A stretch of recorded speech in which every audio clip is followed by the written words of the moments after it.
पहिला बारी अइलो ससुरारी 2-3 दिन में मिल जुल जइबो।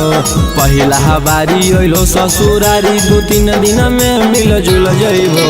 ऐसन चीजा खइबो ये जीजा की दीदी ओके भूल जइबो। ऐसन चीजा खइबो ये जीजा की दीदी ओके भूल जइबो। पहिला बारी अइलो ससुरारी 2-3 दिन में मिल जुल जइबो। पहिला बारी अइलो ससुरारी 2-3 दिन में मिल जुल जइबो। ऐसन चीजा खइबो ये जीजा की दीदी ओके भूल जइबो। ऐसन चीजा खइबो ये जीजा की दीदी ओके भूल जइबो।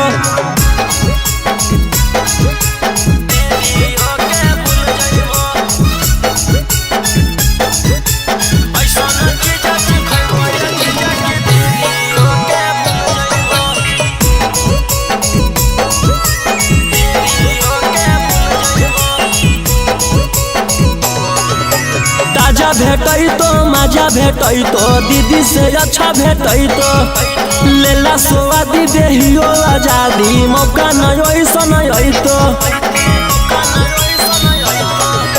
ताजा भेटई तो मजा भेटई तो दीदी से अच्छा भेटई तो लेला स्वादी देहियो आजादी मौका नहीं ऐसन तो रस से भरल लस लस गुला गुल पैबो। रस से भरल लस लस गुला गुल पैबो। ऐसन चीजा खइबो ये जीजा की दीदी ओके भूल जइबो। ऐसन चीजा खइबो ये जीजा की दीदी ओके भूल जइबो।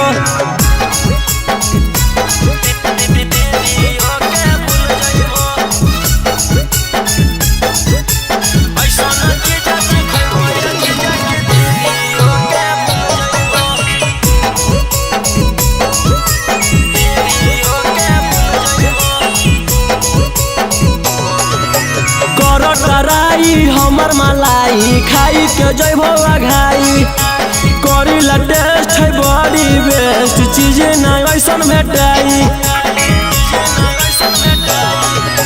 कर टराई हमर मलाई खाई के जइबो आघाई करी ला टेस्ट है बड़ी बेस्ट चीज नहीं ऐसन भेटाई। रौशन रोही चिंटू पातर छीतर होता फूल जइबो। रौशन रोही गौतम पातर छीतर होता फूल जइबो। ऐसन चीजा खइबो ये जीजा की दीदी ओके भूल जइबो। ऐसन चीजा खइबो ये जीजा की दीदी ओके भूल जइबो।